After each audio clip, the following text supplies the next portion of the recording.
Si tu veux aller au ciel, Aduna isekwe si c'est le ciel que nous voulons aller, nous sekwe mi jona si yo c'est ce ciel nous sekwe ne yo qui t'a amené ici, e we ren wa fi yo alors, quand on te dit laisse tomber, e do il choto faut laisser tomber. choto Quand on te dit pardonne, e do soke yo il faut pardonner. soke Et ne reviens plus sur ça. masele wa ji yo Faut pas, après le Dis-moi, semblant yo. de réconciliation, e blo mana ren bo e do wa gbo tu vas le voir derrière un portail ana pour le dire, kudo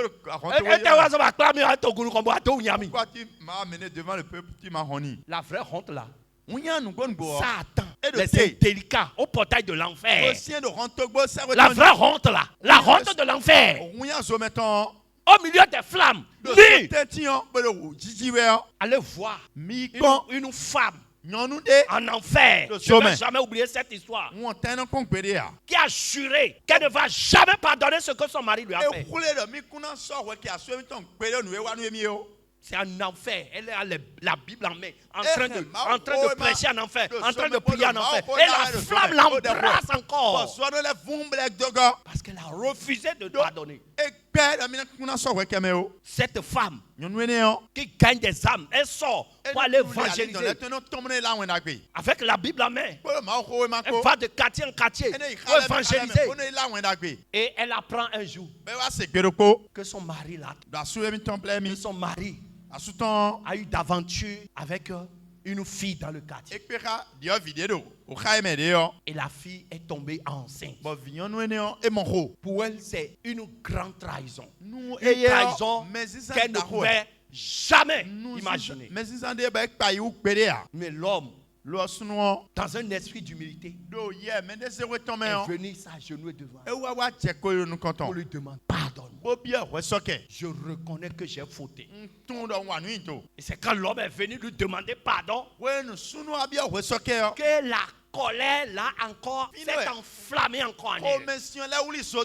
Ne me parle pas. Au moment où moi je perds mon temps pour aller parler, pour aller évangéliser.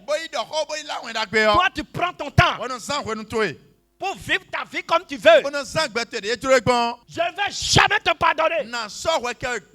Et elle a juré. Elle a dit même que même si Jésus descend pour lui demander de pardonner à son mari, qu'elle ne va pas pardonner. Le ciel est fermé sur elle. C'est comme ça. Le Saint-Esprit l'a quitté. Et vous savez, quand le Saint-Esprit quitte quelqu'un, la personne est livrée à Satan. Et c'est comme ça l'esprit de la colère là encore possédait davantage. Et tous les jours, c'est que quand elle voit son mari, c'est qu'est-ce qu'elle peut lui faire qui peut répondre. C'est que au niveau de la trahison qu'elle a subie. Donc elle médite sur ça. Qu'est-ce que je vais faire pour le marquer aussi? Et plus elle médite, plus Satan lui donne les meilleurs conseils. Si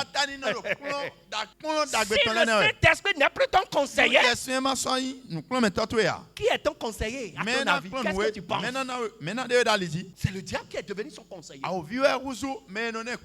Et un jour, il va lui donner le bon conseil.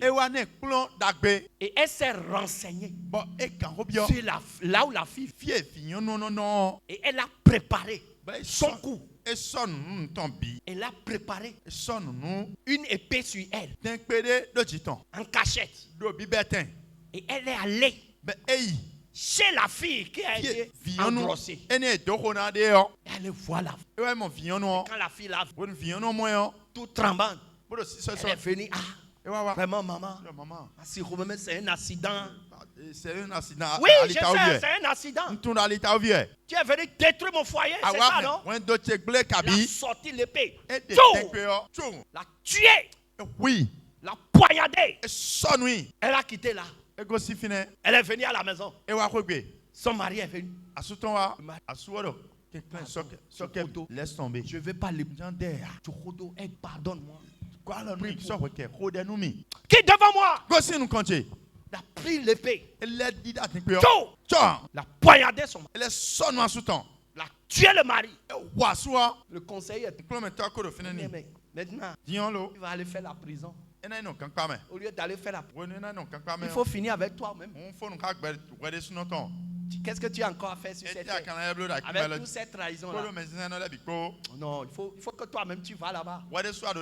Il a pris le couteau. Elle s'est aussi poignée. Morte. 3 personnes. Mais attends, son mari, là, et elle-même, elle a tué 3 personnes. Mais attends, directement, l'enfer. Et celle qui a raconté, le Seigneur est allé lui montrer la dame en enfer. Et c'est là-bas qu'elle lui a raconté l'histoire de ce qui l'a amené en enfer. Elle a la Bible en main là-bas. En train d'évangéliser. Mais l'épée dans l'autre main veut que la même chose t'arrive. Est-ce que tu veux aller évangéliser en enfer? Est-ce que c'est en enfer que tu veux aller pardonner? Ceux qui refusent de pardonner sur la terre, en enfer, ils pardonnent de toute leur force. C'est que si c'est pardon là, ils le donnent de toute leur force. Avec toute la sincérité qu'il faut. Et demande à Jésus, donne-moi juste 1 seconde. Mon mari que j'ai refusé de pardonner, donne-moi 1 minute que je vienne sur la terre pour le pardonner. Mais on l'a dit, trop tard. C'est impossible. Après la mort, il n'y a que le jugement. Après la mort, il n'y a plus de pardon. Alors, ce que tu peux faire aujourd'hui, ne le remets pas. Celui que tu peux aimer de ton vivant, ne le remets pas à plus tard. Quel que soit ce qui t'a fait, quel que soit ce que lui t'a fait, aimer. C'est ça qui va faire des vrais enfants. C'est ça qui va montrer que nous avons Jésus en nous. Si tu n'as pas Jésus, c'est autre chose. Mais si tu as Jésus, c'est vrai. C'est dur. C'est pour ça. Le cœur pour aimer. Le cœur pour pardonner. Le Seigneur va donner à chacun ce cœur-là.